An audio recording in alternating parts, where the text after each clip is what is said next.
So hey guys, it's Gay Sports Fanatic here. As you can see from my set here that I talk about sports almost exclusively.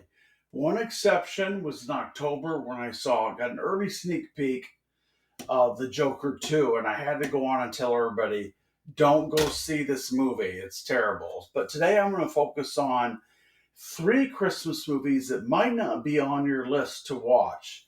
The classics, of course, It's a Wonderful Life, Christmas Story, you know, and many, many others that are the classics. And I like those movies too. But here are three film movies that I'm going to name my fourth, which is my all time favorite.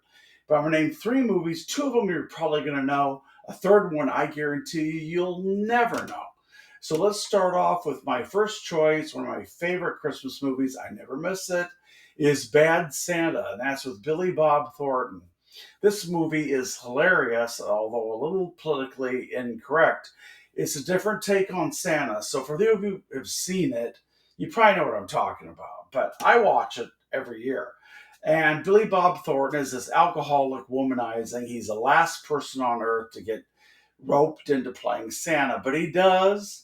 And he meets this kid who comes in. He's an outcast kid, and it turns, it has kind of a sweet message to it for Christmas about how this bad Santa, Billy Bob Thornton, meets this kid who kind of in a way warms up to. So it's funny as heck. I love this movie. So full of politically incorrect humor, but I love it. So Bad Santa, number one. Number two. Now I grew up in northern Iowa in the winters, which go on forever. And there was a movie that was filmed not far from where I grew up, and it's called Grumpy Old Men. Now, some might not consider this a Christmas movie. I do, because it's set in the holidays and it culminates at Christmas time. And this movie is exactly what you think. It's two grumpy old men who live next door to each other. They've hated each other for 50 years. And then next door in their humdrum, boring existence, by the way, they're both widows, all of a sudden this middle-aged bombshell moves in across the street and turns their whole world upside down. And these guys kind of start to live again. So anyway, I have to mention this movie because a lot of my audience, when I look at the analytics, a lot of it, and I appreciate everybody who watches, by the way, this is everyone, but a lot of my audience here are young males, and they're not going to know that Grumpy Old Men has three absolutely legendary movie stars in it. And that's one of the great things about this movie, because most of them are gone. First, one of the grumpy old men is Jack Lemmon. And Jack Lemmon had an incredible career. He played drama, comedy, he could do it all. He was in a great movie called Some Like It Hot with Marilyn Monroe. Watch it. It's hilarious today. It was made in 1960. It's still good. He made a zillion movies, but he was also in a movie in 1992 called Glengarry Glen Ross. It's a drama, and it stars Alec Baldwin and Kevin Spacey, among others. And Jack Lemmon is the standout in this movie. It's a great movie. If you've ever been in sales, you'll love this movie. So the next year, he did Grumpy Old Men, playing one of the grumpy old men, filming in the middle of the winter in Minnesota. Next, the other grumpy old man living next door is a movie star that even when he was young, I looked at him and he looked grumpy.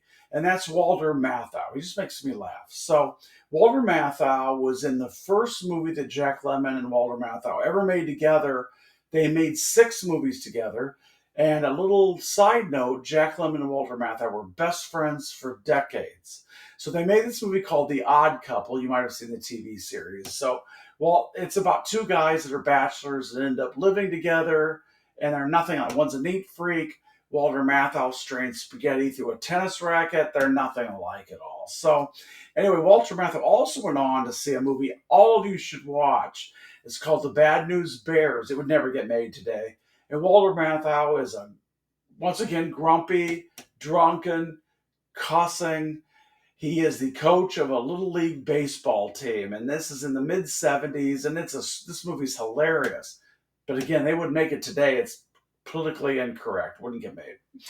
So anyway, he's the other grumpy old man. He's got a zillion movies I'm leaving out, so it was just awesome. Next is the bombshell who moves next door, and she's a movie legend as well. And for you young guys, you're gonna like her when she was younger. Okay, so she's middle aged when she moves in next door and turns these two old men upside down. And she still looks good, but she is in her 50s, okay? But she looks good. And the 50s aren't old, by the way, but she looks good. Her name is Anne Margaret. So you may have seen, she was already a star, but she made this movie called Viva Las Vegas with Elvis. It's the only good Elvis movie, in my opinion, ever made. And she blows him off the screen. So she kind of got a reputation as a term that you wouldn't use today, but they did back then. She was a sex kid. She was not taken seriously until she made a movie in the 70s called Carnal Knowledge. Now, don't watch Carnal Knowledge with your mom, your grandma. Don't watch it at Christmas. Don't watch it at Valentine's Day, but do watch the movie. It's very controversial film. It's it's very cutting edge. I believe this movie went to the Supreme Court, you guys, because states would not show it. Now that's how controversial this movie was. But back to Anne Margaret, who looks incredible in this movie. She is a 10 out of a 10, and I don't mean to be rating scaling women, but back in those days they did. And she would have to rank. She's absolutely gorgeous. But beyond that, she plays an incredible, she won an Oscar. She plays an incredible performance as a very damaged woman. So beneath this beautiful facade is a damaged woman. And unfortunately, she ends up in a relationship with a very damaged man by the name of, who's played by Jack Nicholson. And by the way, next to One Flew Over Cuckoo's Nest, this is the best performance of Jack Nicholson's career. So it's called Carnal Knowledge. So Anne Margaret did that. She also did a movie called Tommy, which some of you may know, The Who's rock opera. It's a pretty crazy movie. There's not a spoken word. She was also in a movie called The Newsies, which when I was younger, I really liked this movie. It's a musical, but I liked it, and she was in it. So anyway, she shows up next door. All hell breaks loose. And by the way, there's another great star in this movie. I don't know if I call him legendary, but it's Burgess Meredith, and he plays Jack Lemon's 94-year-old father. He says whatever he wants, when he wants. He drinks. He's got a wandering eye for the women, and he is hilarious in this movie. Okay, and you may know him as a trainer in the Rocky movies. By the way, he reminds me of my grandfather, who would have a few beer slugs in him, as we would say, and there was no filter between his brain and what he said, and he reminds me of it. But the whole movie's in the snow. You get snowmobiling, you get all the great things that people that don't grow up in that area don't know anything about. Ice fishing, it's so much fun. Snowboarding, ice fishing, and a lot of cards, and in this game, a lot of board games to pass the time. And then if you get lucky, you get to be with somebody and do a snow angel. That's in this movie too. So this movie is funny. It's got a Christmas kind of finale to it. It's also, I will tell you, also in it, it's got kind of a sweet middle-aged romance to it. So it's got sweetness, funny, and the whole family can watch it. My next movie is a movie that's not even a hidden gem. It's a completely unknown gem. And the movie is called A House Without a Christmas Tree. It came out in 1973. It stars an actor named Jason Robards, who some of you older may know. He was in a lot of movies, long career. But he's terrific in this movie. And it's based on a woman who wrote an autobiography of her growing up in Nebraska. And when she was 10 years old, she lost her mother. And it's about the Christmas that year that they lost their mom. Now, look, I'm not getting too heavy on you here, so I don't want to turn you off. But this dad, having lost his mother, and he's with his precocious 10-year-old, who he never expected to raise by himself. And the house is just, frankly, at first, pretty sad. He doesn't want to celebrate Christmas at all. He wants nothing to do with it. It just brings back a lot of bad memories. Now, I want to say something to you guys, particularly that are younger. Christmas, while it's a great holiday and joyous, for some people, and you won't know this when you're young, you will when you're older, is that Christmas can also have a melancholy aspect to it. and that you begin to remember people that used to be there at Christmas and they're not around anymore. And I have tons of people that aren't around anymore that I remember at Christmas, but it doesn't ruin your Christmas, but it's good to remember. So I think that's what's going on in this movie, and particularly since the wife died is pretty recent. This is a Christmas this guy would just rather not happen. But he's got a precocious 10-year-old. His mother, the grandmother, also moves in to help out because this guy can't handle this girl. He can barely handle himself. So, but this movie has a great message. It's a true story. It's called A House Without a Christmas Tree. And I think you can only find it on YouTube. And it came out years ago, 1973. I only got turned on to it by a friend, or I never would have seen it. So, you guys, it's a drama, but it's got a good message.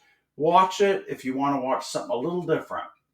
And then on to my all-time favorite Christmas movie all time. This is number one for me. Above It's a Wonderful Life, A Christmas Story, love them both. But Christmas Vacation. Now, if this is the funniest movie in the history of the world, I don't know what is. And it actually is a sequel that tops the original. The original was Vacation, which is set in the summer. This movie's great. I love the character of cousin Eddie, who's been holding out for management jobs for like 8 years, and he shows up in this van, which is hilarious. Also, keep notice of the cat that wrecks some havoc on the house. Everything that could go wrong does go wrong. This family's crazy. I love the next door neighbors, by the way, one of whom is played by Julia Louis-Dreyfus, who was in Seinfeld. I'll watch this. I've seen this movie 50 times. Hey, I'll be watching it a couple times more. Just a great. I love Christmas Vacation. It's just funny. It's got a good message too. So, you guys. So here's a little change of pace. Some Christmas movies, probably most of them you've heard of, but one I know you haven't heard of. So, you guys, and I'm not gonna, because it's the Christmas season, I'm not gonna ask you to like, subscribe. I'm not gonna ask you for nothing. So anyway, you guys, I appreciate you joining. As always, have a Merry Christmas, Happy Hanukkah. I have viewers all over the world. Whatever you celebrate, if you don't celebrate, just have a great time of this season. So, you guys, thank you very much, and we'll talk to you later.